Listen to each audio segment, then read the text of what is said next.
Hey, everybody. It's Unlock the Middle, our first show of 2023. Josh Tovar, proud principal of Memorial Pathway Academy in Garland ISD. Garland, USA here. Welcome back, everybody. Bienvenidos. We're ready to rock and roll because you know what? We've had time to recharge. We had time to be with family. We've had time to spend time with self, which is very important, always very important, starting our brand new goals, our brand new vision in 2023. So join us. Talk to us. Let us know where you're coming from. If you see this on the rebroadcast, remember, like it and share it because we're all in it together. Doesn't matter where you're at, whether you are in Alaska or Hawaii, whether you're in Maine or Florida or anywhere in the 48 in the middle, we're here for you because you know what? We're only stronger together. What do you think about that, Dean? Hey, happy 2023. I can't believe we've had a little bit of time off here, had a chance to really regroup and get back to what we need to do. And that's just like you said, Josh, making everybody a little bit better by reaching out to people that in the business that we're in and just having some fun with that. My name is Dean Packard. I'm the principal at Charlton Middle School in Charlton, Massachusetts, and one of the co-founders of Unlock the Middle. And I'll tell you, we've had nothing but a great ride for the last 2.5 years with hundreds of episodes with great people from around the country. So tonight, we're not going to disappoint as well. Debra Eckerling, nice to have you with us here tonight. Debra, where are you from? What's going on? Talk to people. Let us know your background a little bit. Well, I'm in LA. I'm in LA via the Midwest. Via the Midwest. So I grew up in the Chicago suburbs, and I've lived here for 20 plus years, and I love LA. Of course, it really doesn't matter where you live now because everybody's connected everywhere. But that is the power of social media. And Josh and I met through my Twitter chat, Gold Chat. So it's so wonderful to make these connections and put faces with Twitter handles. So thrilled to be here and to talk about my favorite subject, which is goals. So yay. Hey, I'm going to just throw something out there before we even begin. Gold Chat. What is Gold Chat? I didn't have the chance to be in on that conversation, Dr. Tovar. Next time, invite me. Well, Gold Chat is a Twitter chat that I started in 2018. Now, I recently moved it from Twitter over to LinkedIn. So you can go to LinkedIn and ask to join Gold Chat just as a way to have a little bit less noise in our life. But every Sunday night, I post the questions, which are, what was your biggest win last week? What are your goals for the week? I also ask how you did on your self-care because, as you mentioned before, it's so important to recharge and get excited to take on the next thing. And then we dive into the topic of the week. And then on Mondays, I lead Gold Chat Live, which is a live show where I bring in 3 friends to dive deep into the topic of the week. And then on Thursday, it becomes an episode of the Deb Show podcast. So I am all about motivating you wherever you happen to be. And it's all about choosing yourself, figuring out what you want, and making a plan to turn into reality. So I just yay, pom-pom cheerleader. I even have my gold stars. Where are they? Because when you choose yourself, you're choosing your goals and you're choosing a better life. And that makes everything better for everybody. Yeah. Let's really peel this back for a second. Why goals? You know what? We're in the business of teaching where we have teachers set goals all the time. We have students that set goals. But what really interests you about trying to help people understand why goals are important? Well, and I'll start back. Let me tell a little bit more of my backstory and where the Gold Stars came in. I know you all are familiar. You're in education space.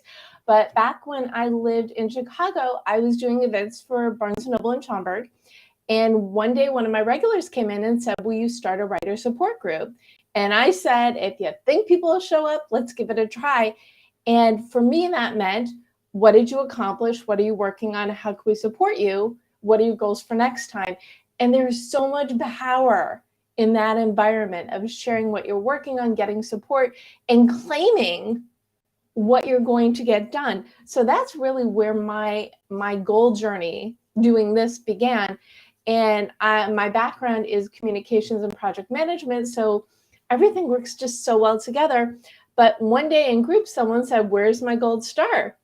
And they were kidding. I wasn't. And I started bringing out the gold star stickers, which I've adapted to my fun little sticky note gold stars because they work a lot better on video. But in answer to your question, goal setting really it's about claiming what you want. And you can't get what you want unless you know what that is. And it works for professional goals, for personal goals, for project goals. It is the beginning of the year. And this is the way I like to think about it. This time next year, what are you going to be excited to have accomplished? And then work backwards. Little universal design for your life. I like it. Josh. I highly suggest everybody to go and get involved with these kind of discussions. You know, if social media was not your thing in 22, make it part of your life in 23. Because as we met, like you said, during those Twitter chats, it was a point of self-reflection for myself as an administrator, going reflect on what I did in the past week forward. So I thank you very much for having that out in the space for everybody, because it's not just only about education. It's about every aspect of our lives to make sure that we set those goals in life to be successful and better version of ourselves. But let me ask you this, Deb. As we know, this is a time of weight loss, a time of gym, of walking and reading more. What prevents people from setting these goals?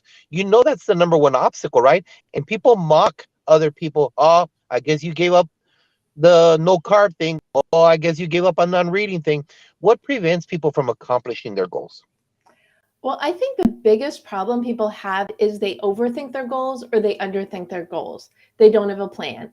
And I also think what you just said, people think, oh, it's the beginning of the year, it's goal time. Well, let me tell you something. In my world, goal time is all the time. Now, I have 4 seasons. I start the year in December because I like to give people a running start in the new year. And then there's January, and then summer, and then fall. And for me, every other month of the year. But really, anytime you're facing change by choice or by circumstance, that is the perfect time to reevaluate your goals. And the other big thing is, which I'm, let me get on my soapbox now, is foundation.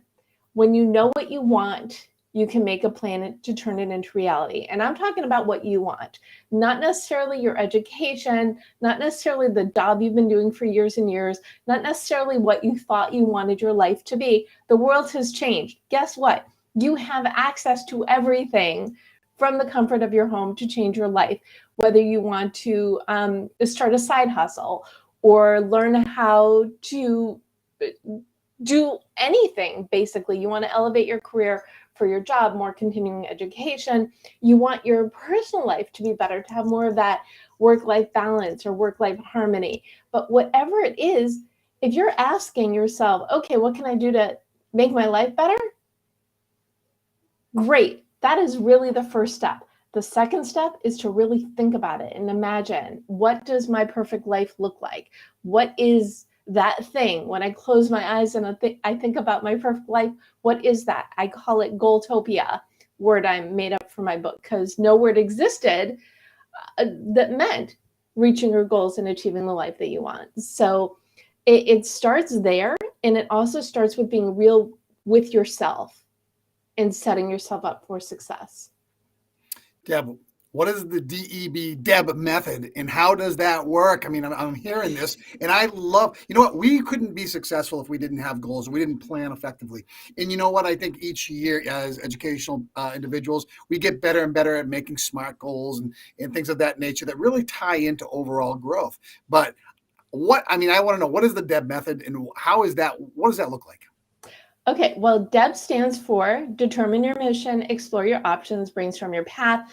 I left out a big chunk of my story, which is basically I moved to LA, restarted the group, and then people started saying to me, Deb, you're good at this. Will you coach me? Or you're good at this. Will you speak at my events? So I had that fun little evolution for myself. And spring of 2018, one of my communications clients were going away. And I said, this is my opportunity to dive into the thing that I really love.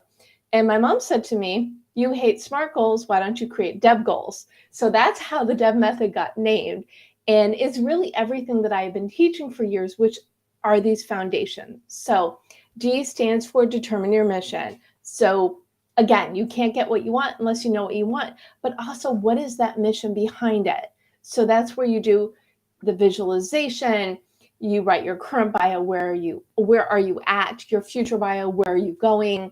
And then you want to write that very important mission statement, which I'm sure everybody pretty much has worked for a company or a school that's got that mission behind it. But have you ever considered writing that mission for yourself? Oh, who are you? What makes you unique? What do you do? And most importantly, how do you help? And when you have that element of help as the fuel, and you're educator, so you're always helping, but what is it that you're helping others to do so their lives are better? And from there, you want to whittle it down into a motto. So you've got this long mission statement. Mine is something to the effect of using my books, systems, workshops, etc., to help as many people as possible figure out what they want and how to get it so they can live a better life and in turn help others. So very long, very clunky, which is why I love the motto, because that is that short, sassy phrase that embodies everything. And so my motto is goal setting simplified, because everything I create has that simplified in mind, because I believe changing your life is challenging enough. The instructions need to be easy. So I made the instructions really, really easy. So that is the D. That is the driving force. And then E is explore your options. Great, you want this, but what does that mean? You want to be known in your field. What can you do about it? Is it start a podcast, start a live show, teach courses, write a book, whatever it is. But the explore your options is all about, okay, what do I think I want to do? Really getting everything out of your head onto the page and look at it objectively, and then do some research into the different options, and then say, okay, this looks good. I'm going to start with this, or I'm going to do these things and see what happens. Brainstorm your path is all about throwing all of your goals out there, divide, conquer, put them in order, organize, action items lead to benchmarks lead to short-term goals help you reach those all-important long-term goals. So Deb is really a foundational system for figuring out what you want and how to get it. Nice. Thank you very much. I appreciate that. That was a very long answer. Any questions? No. Get it. No, you see that I think that's crucial that we explain it, because sometimes we know what we're saying because we live it, but it's about explaining the most crucial part about connecting with people, what our vision is. So, before I get to the next, what do you feel different people talk to from the research? Where would you post the different items? D, E, B. Where would you do that? Okay, well, let's start with that visual representation, right? So you think about the life that you want. Maybe it's teaching remotely forever. Maybe it's, going on vacation with your family during downtime. What is that ideal thing? Maybe it's being listed on the top 50 best teachers of X. There's some list out there that you really want to be on. That for you is Goaltopia, because for you, it means you're making a difference. You're making an impact. Well, get the list. Take a picture of yourself and put yourself on that list. Write that profile, the future bio. What do you want? And with the future bio, it's really important. You want to write it in the third person, but in the present tense. So you want to create some sort of visual of what you're working towards and put it in your office. It could be your wallpaper, that's it, or your screensaver, wherever it is, but something that you're going to look at because you're keeping your eye on the prize. So that same thing with your mission statement and your motto, keep those at hand so you're always keeping that momentum moving forward. The other reason why I love the motto so much, this is what I did my TEDx on, was the magic of your motto, is that's your decision tree. So as opportunities come your way, you can say, is this in alignment with my motto? If yes, then yes. If no, ask yourself, is it going to benefit you in another way? If yes, then yes. If no, then really consider if this is the right, side road to go on. So that's really important. And then in the explore your options, this is your research. What makes sense? What's going to get me where I want to go? What are the different opportunities? And it works for personal goals and also professional goals. I have another, one of my favorite tools I call directed journaling. And I got my love of journaling from my junior year creative writing teacher, because we were forced to write journal pages, 5 every week. And when you get and some people would write books and books, some people would do the minimum. I was somewhere in the middle, but there's so much power in getting what you're thinking about out there. And the trick with the directed journaling is to schedule 3, 4, 5, 15-minute appointments with yourself where you're just free writing the answer to a specific question or series of questions. What's next? I really want to make a bigger impact. What does that look like for me? Oh, this idea is good. Oh, I like that. Let me go down that rabbit hole. Oh, but this one's good too. What does that mean? And the more you do this, and like I said, you could do it 3, 4, 5 times. Don't read your notes until after you've completely emptied your brain.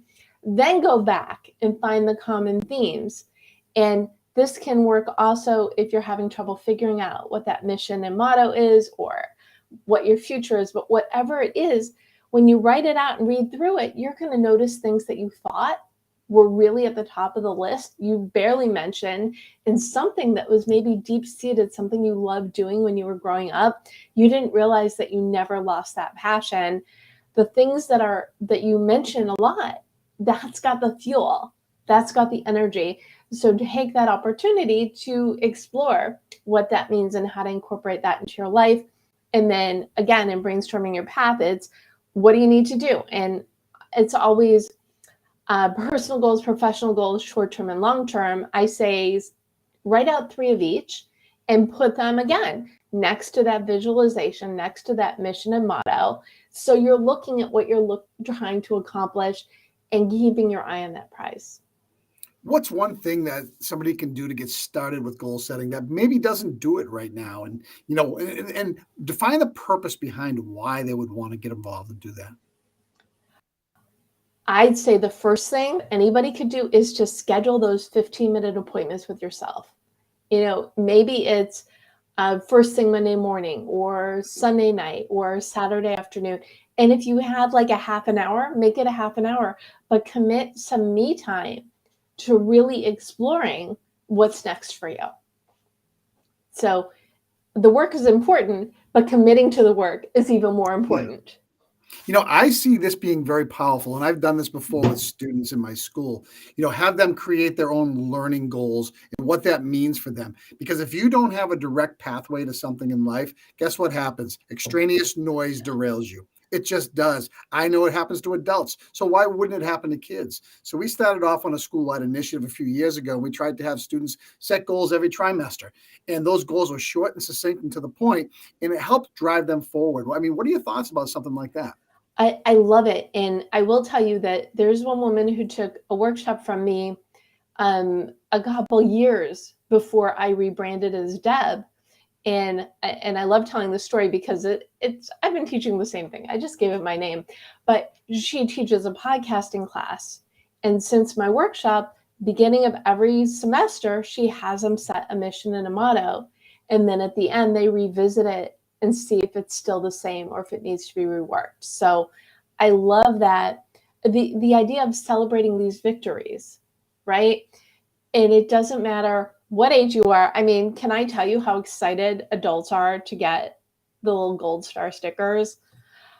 Any bit of, right? It's powerful. And when I do workshops, I actually give them out before I get started because they've chosen themselves to be there.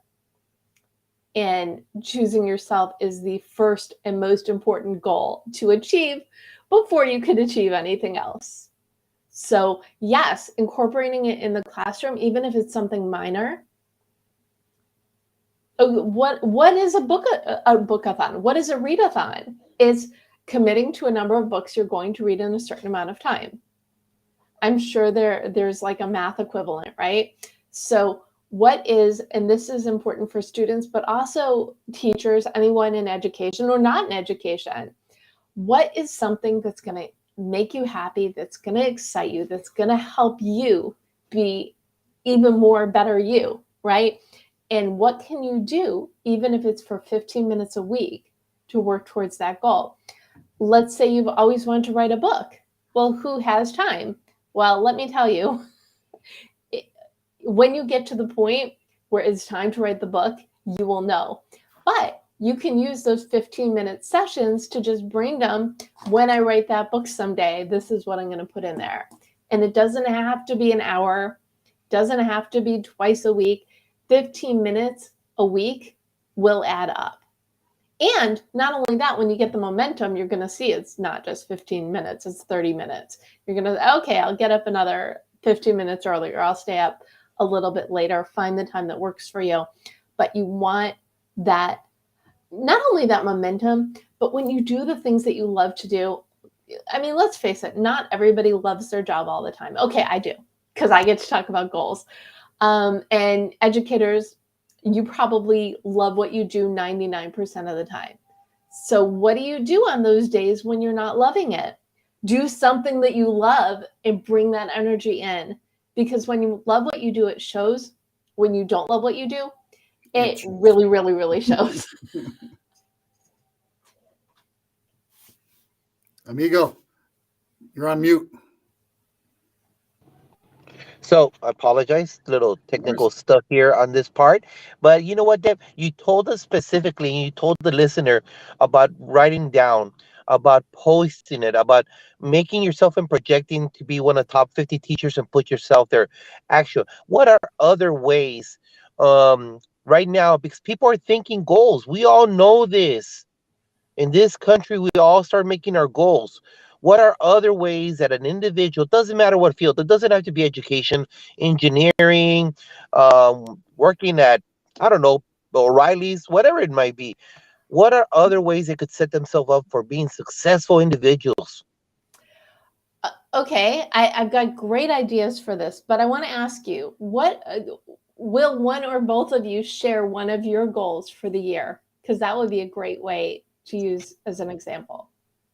One of my goals this year is to ensure that our family, and I call our team members, our faculty and staff, our family, to make sure that they understand the process of our students. What do I mean by that? You might not know, Deb, but the majority of the students that go into Memorial Pathway Academy are from other countries. And so they stop at our campus first to learn a small level of English before they go to the comprehensive American schools. But you know what? A lot of our team members have forgotten what it is, not only to transition from, because they've only been from a little school to a big. All our schools, we max out at 320 kids, 330 kids. They're going into middle school and high schools 1,200 up to 3,000. They need to know that transition, that we set them up for success. They're coming in from another country, so language is still going to be a barrier. So working on plans to make sure that we align vertically, we align with all the middle and all the high schools, and we're able to guide our kids when they leave. We just lost approximately 60 something students. This last week was the first time they were in a school of 3,000 kids. They left our school of 300. So you can imagine the shock of learning English, the shock of going into a 7-period day where everybody mainly talks English. So we, as educators, need to make sure that we're sympathetic and empathetic to their plight as they transition. And it's my job, sitting in my chair, that I provide that structure and working with other campus principals. That was a long way of saying that's my That's goal. a long goal right there, brother. It's a great goal. It's so goal. important.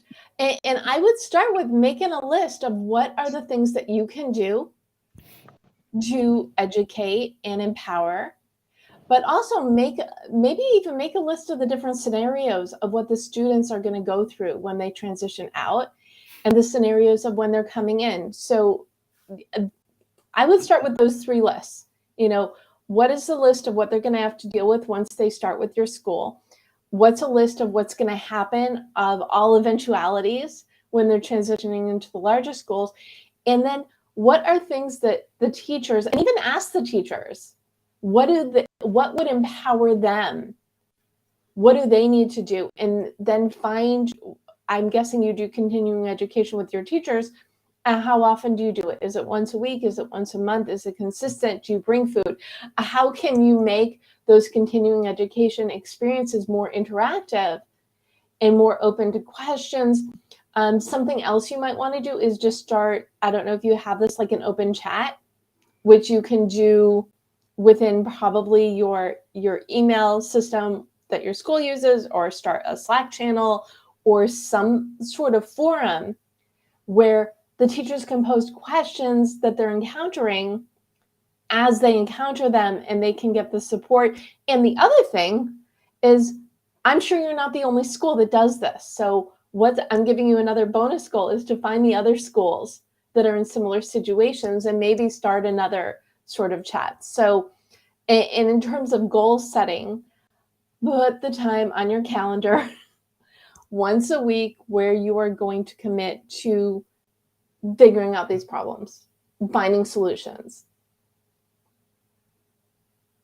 I'm going to chime in for a second. That's great stuff right there. A lot of action steps for you, Josh. I expect that to be completed by next week. I want to see that done out nicely, and I want to see the evidence to back up where you're going. Okay. Nevertheless, I'm thinking about this, and I say to myself, one of the things that I'm trying to accomplish this year is to create a universal design for restorative practices within my school before we discipline kids. And I want to be able to, our state has cracked down across the Commonwealth of Massachusetts, and they've asked all administrators to provide multiple pathways that you're trying to help kids understand their choices. Because if you understand adolescent growth, they don't make good decisions in the moment. And what happens is a lot of schools end up just being very punitive with them, and they miss the opportunity to learn. So long story short, and I love this because, it's one of the things that you want to really create a partnership with parents. I had a student who wrecked the bathroom the other day. Just in a moment, decided to hang on it and rip the thing off the wall. So I said, I could A, suspend you, B, get you for vandalism, C, put a police report down, D, get restitution from you. Instead, what I decided to do was call the parent and set up we'll call it a pre-custodial meeting with the child for the next week, where they have to clean the bathrooms all by himself with an adult with him. So he's going to do that for a week and try to get the understanding of why he did what he did, instead of wrecking him on a record. Now, we talk about that. Those restorative practices are so important because you want to help kids understand the magnitude of their choices. So this is a really good thing, and it's really happening across the country as well, because we don't want to just not include or exclude students from their ability to learn because of a decision. Public education is about meeting kids where they're at, no matter what they do, and we're responsible for that. What do you think of that, Deb? I think it's wonderful. And I say goal setting is meeting yourself where you're at. It's looking at and you were asking a few minutes ago, Josh, what can people do? Look at your life and see what is reasonable for you to do, and set yourself up for success that way. I have something I call it the 5 of 7 rule, because most goal setting experts, air quotes, and I have so many opinions on people who teach this who aren't me, but the ones who say don't break the chain, do something every single day. If you break the chain, you're back to square one, too bad. No, don't. I say, because, and I mentioned before, I love the 15-minute increment, but if someone says I can do 15 minutes every day, well, they missed Sunday, so it's Monday, and they missed Monday, so Tuesday. If they didn't have 15 minutes on Sunday, they do not have an hour on Wednesday, and they're just going to be they're going to be hard on themselves for failing. Not okay. But if you say, I can do 2 15-minute sessions a week, and you look at your calendar and you say, yeah, I can. I've got a couple blocks, and you commit to it, put in the calendar. The rule is, if you have to change it, you can delete them. But at the beginning of the week, look at your goals and then look at your calendar. Where can you put in that time? Make the commitment to yourself and do the time. And it can be, like I said, 5 of 7, 4 of 7. I've got a creative project I'm working on, and it is, I was going to say 5 of 7 to work 500 words a day on this project. And over the weekend, I was speaking at a conference, and I missed 3 days. I didn't miss 3 days yet. I still have some time yet. But what can I do? I can say, it's cool, Deb. If you make up the time, great. Instead, I'm just going to put myself on 4 of 7, because I discovered in the last week 4 of 7 is going to work for me. So look at what's going to work for you. Do more of that. I love the restorative principles. I think it's amazing. Are you doing collaboration with others principals as well? Are you sharing The this? state will mandate that we do this. We have to document and share out what we're doing. Yes. That's wonderful, because Yes. that is an important hub, especially think about what these kids have. I mean, growing up is one thing, but what they've been through the last 3 years. Yep. You're in the classroom, you're out of the classroom, you're this, you're that. They're going to be testing, and the last thing you want to do is take education away from them. Right. So exploring and sharing that information, I think, is amazing. I got a silly question for you that I want to ask. And Okay. how do you control, like, where do you put these goals? Do you just keep them in your head? Do you write them No, down? no, What does it look no. like to be able to really reference back to them? Okay, first of all, not in your head. Oh, good. Because I had a friend, and this is years ago, she said, oh, I write down my goals at the beginning of the year, my resolutions. I put them in a drawer and I look at them at the end of the year, and I'm really excited if I accomplished anything. And after I, picked my mouth up off the floor, I said, do me a favor. Why don't you try putting them somewhere where you will look at them and see if you're more successful this year? And she said, okay, I can try it. And wouldn't you know it, she was more successful that year than she had in years present. So yes, write down. And if anybody who's tuning in or watching, if you go to thedebmethod.com/MMW, that's my mission and motto worksheet. You can go and grab a copy, and it will help you work through your mission and your motto. And there's a place to put 3 long-term goals for professional and personal, 3 short-term goals, professional and personal. So you got a little chart you could just put up on your desk or by your computer, but definitely write them down and write them where you will look at them. And as far as to-do lists, some people like putting them in notebooks. Some people like putting them electronically. I do both. I start with the brainstorm, what am I going to do this week list on my legal pad, and then I'll type it into a Sunday appointment. So that way my list is wherever I am. So, and then the other part is you never want to scratch things off. You can just check them off.